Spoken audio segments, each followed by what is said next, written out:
we literally grew up with cricket. After school, I would be playing. Actually, during exams, I would finish the exam fast enough so that I get more time to play. What were your initial days like? I'm a very accidental entrepreneur. I started in 2008, just while in college. When today there's a much bigger startup ecosystem. I'm Shashank. What's one business decision that felt like hitting a century, winning it all? In health, one aspect overshines all other aspects in a big way, which is quality. Dennis. Shayan. Radhika, hello. In cricket, I love batting. I can't lie. So I guess risk taker, I would always go all in for what I'm chasing.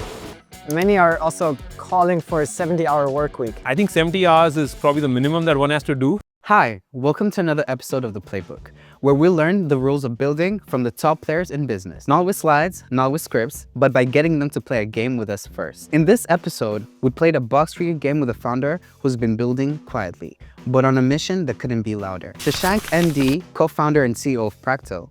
At just 21, he launched a health tech startup with his college friend. Today, Practo is used by millions of patients and doctors across 20 countries. But Shashank isn't just building software.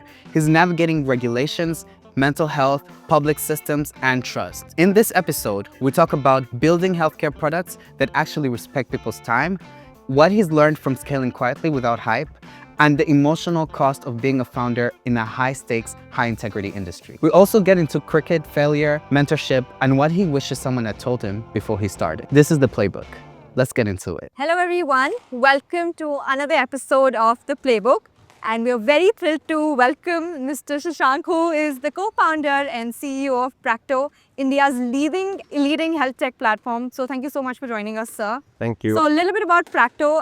Practo is one of the leading platforms that provides user services such as ordering medicines online, to managing your health records, to having access to so many healthcare professionals. So we are truly blown away by the concept. So we just wanted to talk to you more, sir. Thank you so much for your time. Thank you. It's fun being here. On a lighter note, how big of a role sports has played in your life? I love cricket. When I was very tiny, I thought I'd become a cricketer, which is, I think, every Indian young boy's dream. Clearly, didn't play well enough to get there. But jokes aside, I think sports, in India, academics take over. So academics has been very important. And after academics, it's been this passion and obsession of solving these problems that I'm part of. So sports has played a small role. Initially, when I was in my school and, a little bit in college, I used to play a lot. That taught me a lot of teamwork. It taught me about what is it to win as a team and not just an individual contributor. Right. And I think my competitive spirit comes from playing sport. Cricket, I can literally remember, like each and every game I played recently at least. And so it's a bit of an obsession to keep winning. Maybe that's what cricket has contributed to me.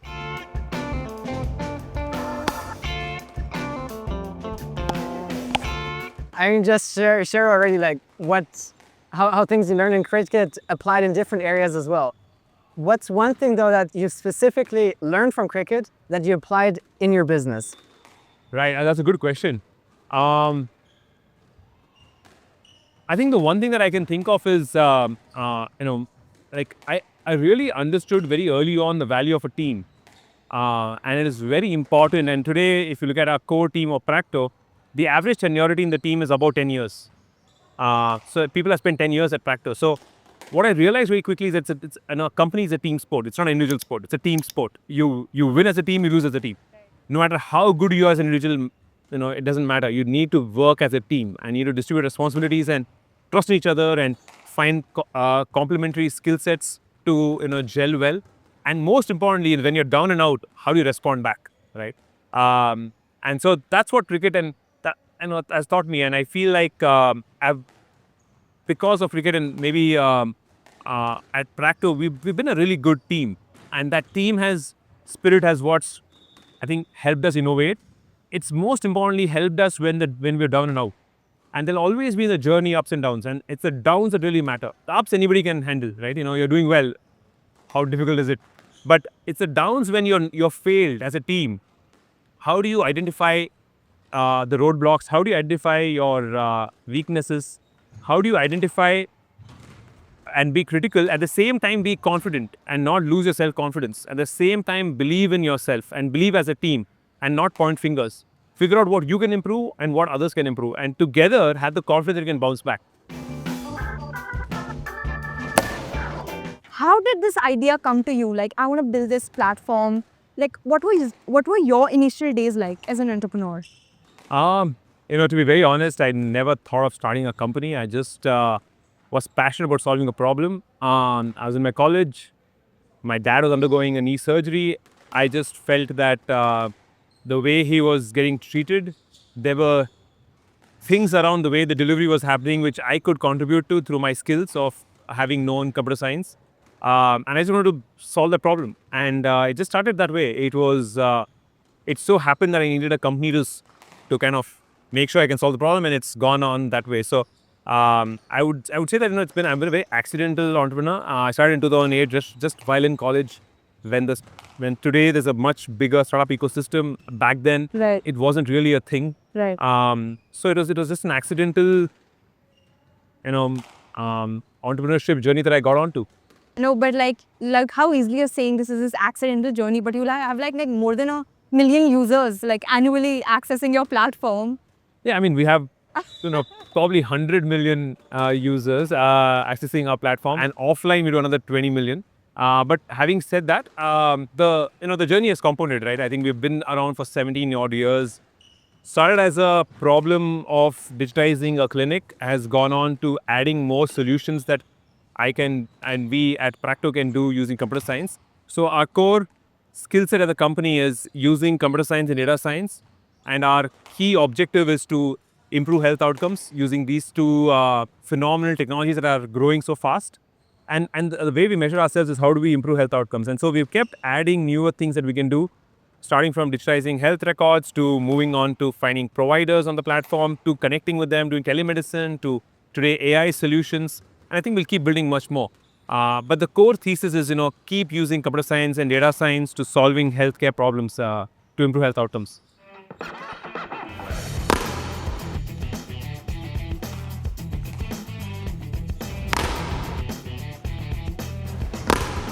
As an individual, we were talking a lot about cricket, but I'd like to understand as an individual, are you more of a bowler in terms of a planner, a batter, a risk taker, or a fielder, more of a firefighter?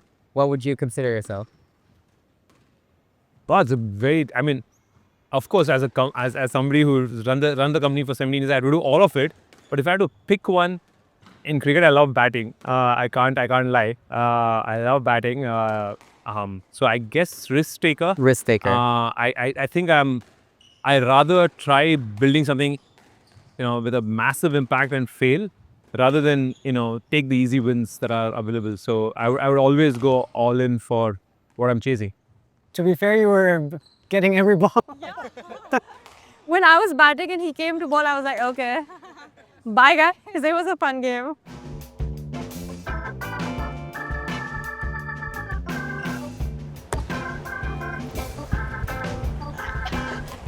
Oh my God. So what's one business decision that felt like hitting a century, winning it all? I think we started as a B2B company. We started by digitizing clinics, and we were a B2B company. We were doing well. We had 1,000+ customers and, doing well. But then, we took a call to becoming a B2C company. And so not too many companies actually do that transition and do them well. I think we did that extremely well. And I think we took a little bit more time, but I think from a business strategy decision, I think that was a perfect thing that we could have done back about 12 years, 12 or 30, or maybe 13, 14 years back. I think that was the best decision I think I took, because our vision was always consumer backward. It was about my family, it was about me, it was about my family's health. It was never about just the doctor. The doctor was a part of the plan, but the consumer was the main one. So I feel like that felt like the right thing to do. And within 2 years, we had, I think 2 or 3 years, we had 100 million users. Wow. So it went from 0 to 100, I mean, we went up to 200 million users within like 6 years. So, so that's felt very good. And that really, I would say 100x our impact that we could make. Yeah. Did you consider, so you just talked about after 6 years hitting the 200 million users, but when was that incremental moment when you knew that Practo was actually something big? When did you know that this is something that's gonna be big or that's big already? Honestly, and I don't get that feeling. I don't get that feeling today also that we are big. I feel like we are tiny. I feel like, it's a $10 trillion global healthcare market. We are 400 million. It's not even the same, there's trillion, then there's billion, and there's a million. We are in the million. So I still consider us very small. I never felt like we have made it or we have become big. Um, I still till today feel like 17 years is just a start. I feel like we are amongst the few companies that are revolutionizing the digital health space. And in any such revolution, it takes decades to take place. It doesn't happen in 1 decade or 2 decades. There are some companies that have done it in shorter time in other industries, but in healthcare, which requires so much trust, it requires so much trust because to decide on which doctor will treat your mother, you're not going to take that lightly. So it takes so much trust, and the product has to be so good to earn that trust. I think it takes decades. So I feel like 15 more years, and then we'll see whether we made it. Yeah, that's truly how I feel. No, since like you're 17 years in the business, Yeah. what were some of the most earliest failures that taught you a lot? Oh, where do I start? I mean, every day was learning a failure. So, um, what were the failures that taught me the most? When we are bootstrapped, I've never. It's you're literally running month to month because the 1 month sale is the next month's payroll. If you don't do well in a month, it's going to affect the next month, and you have employees, and I'm talking about something 16 years back, and so you have very little margin for failure, and this is when the startup ecosystem in India was very small. It wasn't very large, and funding or raising capital was not an option. I came from a middle class family. My parents both were they were working for the government, so the only option I had was you better sell in that month. And so that was a phenomenal experience because it really taught me the value of money, but also the fact that it made you be very responsible for the people because you're literally responsible for the payroll. And so in that phase, I failed a lot, and I think those failures really got me to learn the importance of each rupee, each dollar. It taught me the importance of a single sale. It taught me the importance of hard work. And imagine if I fell sick. If I fell sick, forget about recovering from the sickness. I lose 4 days of sales. You cannot afford to, You can't basically. afford to fall sick. Yeah. So those are the moments which really help me, build a very deep resolve and grow up very quickly.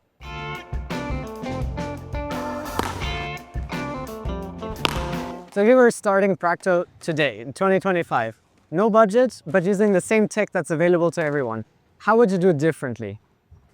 How would I do it differently? Wow, that's a great question. I would probably ask AI what to do. No, I'm just joking. I think that the way I solved I solved problems was first finding them in the market. So I spent all my time inside with doctors. So I would spend all my time inside clinics. I would leave at 10 in the morning until 8 p.m. I would just be with the doctors, watching what the receptionist does, watching what the doctors do, watching what the hospital does, seeing where the consumer's pain points are, seeing where the hospital pain points are, just noticing. Then I would come back at 8 o'clock and then list them down and say, is this problem worth solving? Is this problem worth solving? Then code with my co-founder throughout the night and then go back in the morning. And then say, hey, this is what I built, try it out. It'll solve your problem. I would do the same thing. I would just be close to my users. So I really don't know what I would do differently. That's a good question. But I would definitely do that for sure. Be very, very close to your customers and live and breathe with them.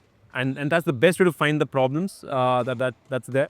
The one thing maybe I would do differently is I would probably find better, not better, but I would find more mentors. Back in 2008, I felt that my learning curve was still slow. Today, I think that there are so many good leaders out there that can give you time that can make the curve a little faster, that's probably something I could do differently. But what I would definitely do is be close to the customers. Yeah, I can't replace that. Yeah. AI can't replace that.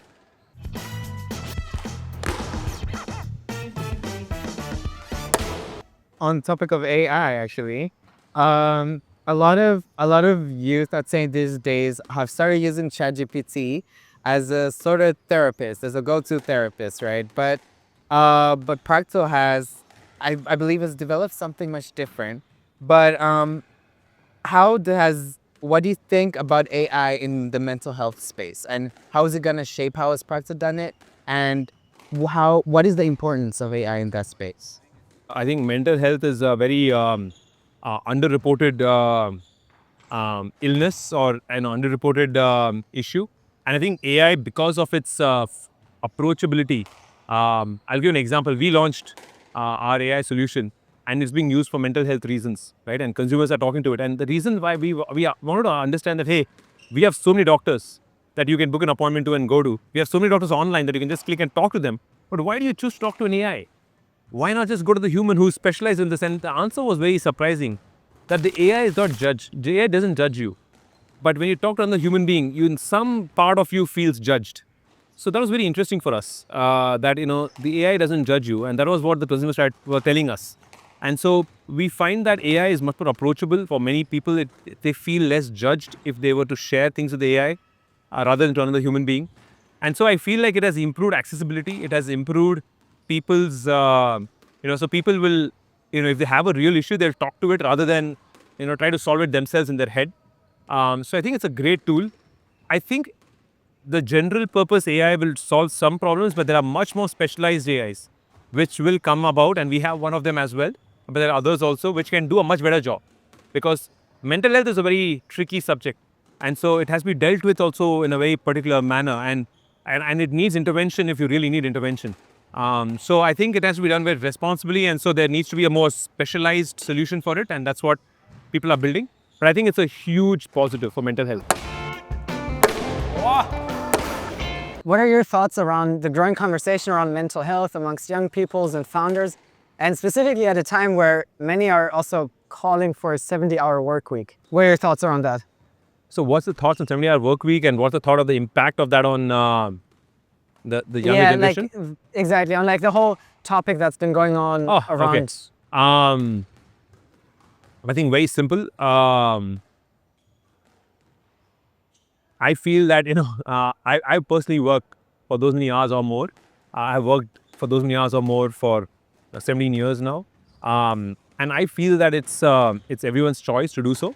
Only thing one can say is that with AI coming in, humans have to work harder. People talk about AI making life easier for humans. I disagree.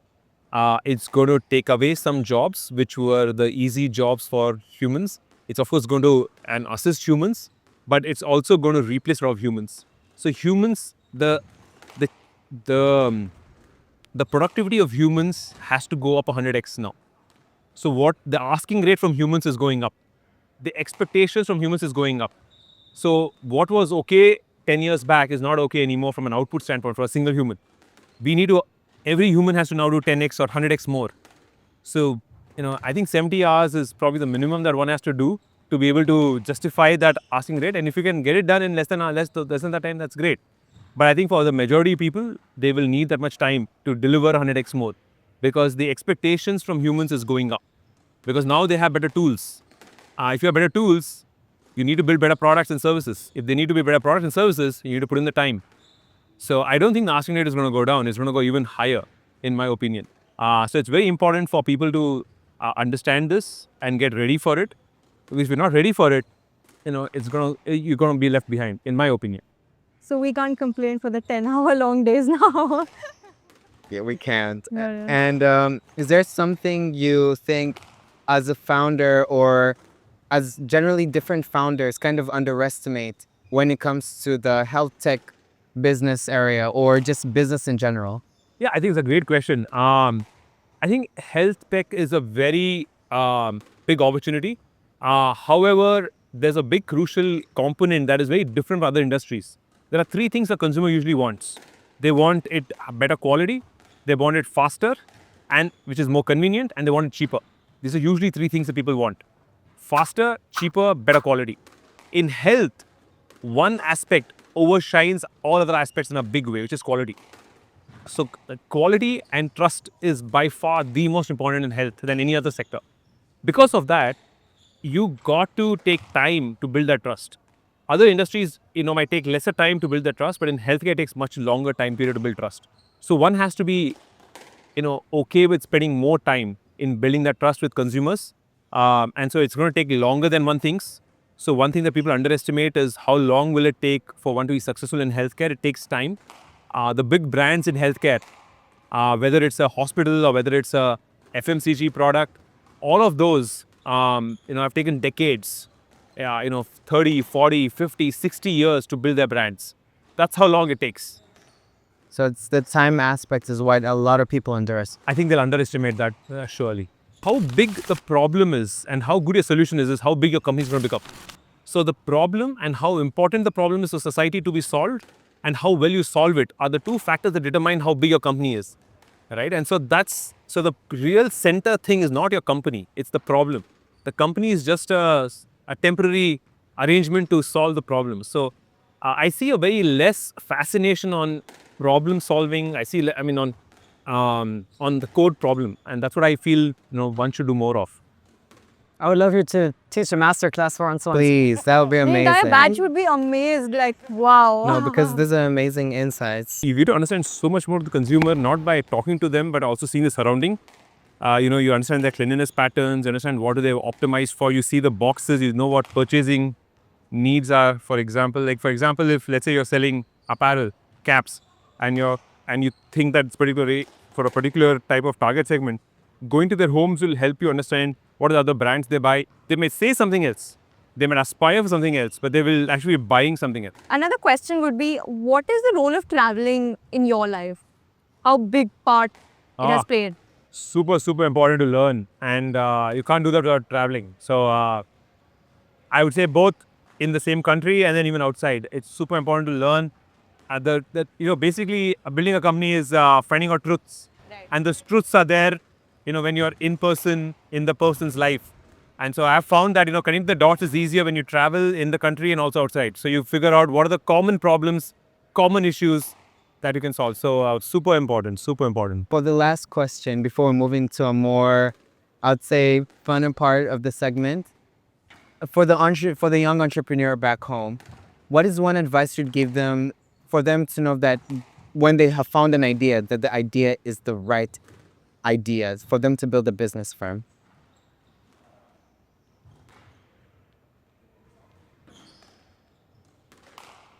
I think I'm going to repeat myself because I generally feel that the idea that is the right idea is the one in which you can complete that sentence and I would do this for free. Right. And if somebody paid me to do this, that's double bonanza, right? And, so that's the mindset in which you attempt to get into the arena to fight. That, I will do this for free because it's so much fun doing it for free. And somebody paid me, that's great. And the advantage I really envy you guys is that you guys are getting to do this at the age of 19 or 18 or 20.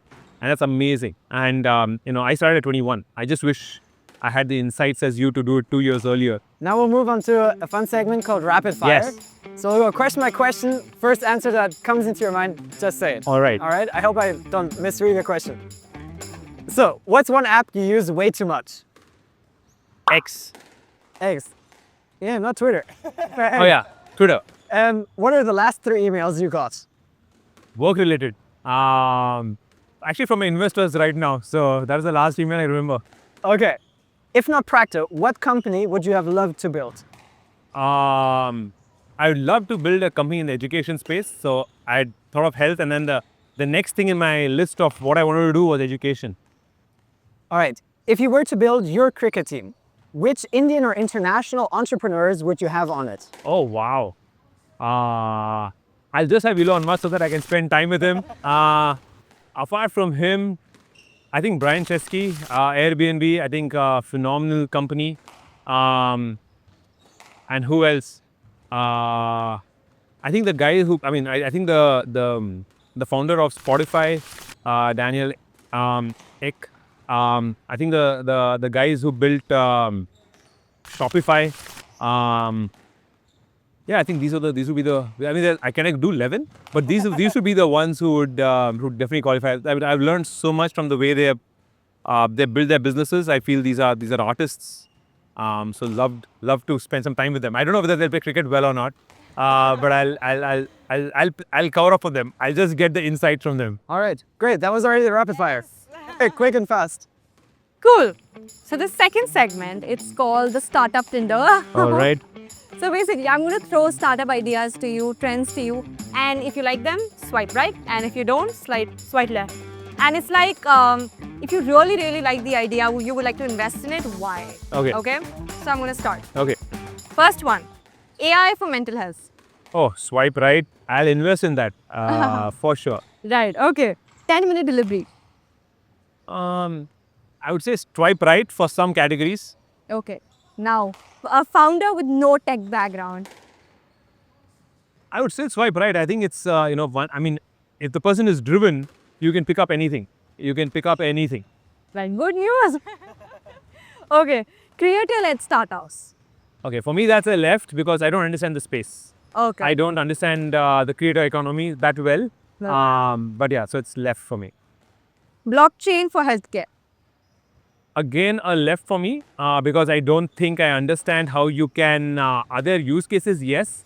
I think it's too early. I think the ecosystem to develop a lot more to accommodate such technology because the digitization itself is too low right now. Right. But maybe 20 years or 10 years from now, maybe yes. Yeah.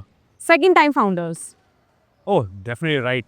What I learned in 17 years, if I do it the next time, it'll be in 2-3 years. So yeah, swipe right. Remote first teams. Left. I'm not a believer in remote. Zoom calls, G-Meets, why not? Not a believer in that. I think creativity is much better. Right. I don't think it's not that you can't do it, but it's much better when you're together. Right. It's something about being in the same space. It's the energy. Zoom has not figured out energy exchange so far.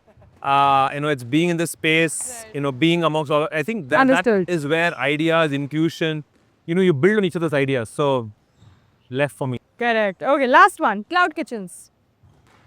Left for me.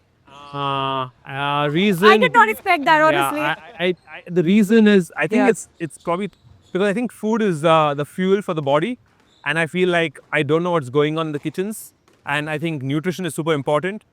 Food is what is the output of yours, so I would say at home if you can do so, more nutritious, controlled environment, hotter, less preservatives. So left for me. Got it. So now still on Startup Tinder, but this time wildcards. We want to know on these very random businesses, would you still do it or would you not? Okay. Okay, so number one, a dating app for co-founders. That's an interesting one. You can't say anything wrong because you said your wife will watch this. You better watch out. No, I would say right. I would say right because I think it's difficult to find co-founders, and I think the probability of success goes up when you have more people join together at the core of it. So I've seen success rate being higher when you're a team. You're right. Number two, a smart toilet that tracks your gut health. Right. That's a great idea actually. I never thought of it. I think that's a very good idea. I don't know why it's not there. That's a very good idea. Next problem that you're going to solve? Oh man, Invest. that's an excellent idea. It's an excellent idea. Third, an app I think somebody should invest in that. That's a really good idea, by the way. It's a really good idea. I'm gonna put that on Look at my a new list. business Yeah. right It's a really good idea I'm gonna list that down. because and- you get urine output and you get you get your exudate as well. So that actually can give you a lot of information on your health more than you realize. But the technicalities though. Not really. You just need a very small sample and I think it's a very good idea. It can be done. Maybe it can be part of Practo in the future or something. Yeah, absolutely. I mean, of course, you do go deeper into it, whether we'll do it or not, but it's a very good idea. Third one, an app that matches therapists to pets. To pets, I mean, that's a left for me. I didn't understand that. Yeah, A startup that gamifies quitting your job. Left. Left. I mean, you need to, yeah, I believe in compounding. So, yeah. How about we switch it up? Firing people. Gamifying No, firing no, people. left. I think humans are the center of the company. So, so they are super, super, super critical. So you can't gamify that. And the last and final one, a cricket-based team building app for remote companies. Remote companies left. I'm a non-believer. So we came to office super early. Early 23, we were all in office. So for me, that's a left. That was it for Wildcards. Thank you. Thank you, guys. That was a lot of fun. Yes, thank you so much for talking to us and taking out this time to speak to us, and hope you had fun. We got to learn a lot. And Pranay, best of luck for your companies. It's a great course, and it was super fun being here. Thank you so much. Got it. Hi everyone, I'm Shashank. I'm the founder of Practo, and I'm here at the Playbook. If you like such content, subscribe to the channel and watch out for more content about entrepreneurs, young leaders, talking about how they made their business successful.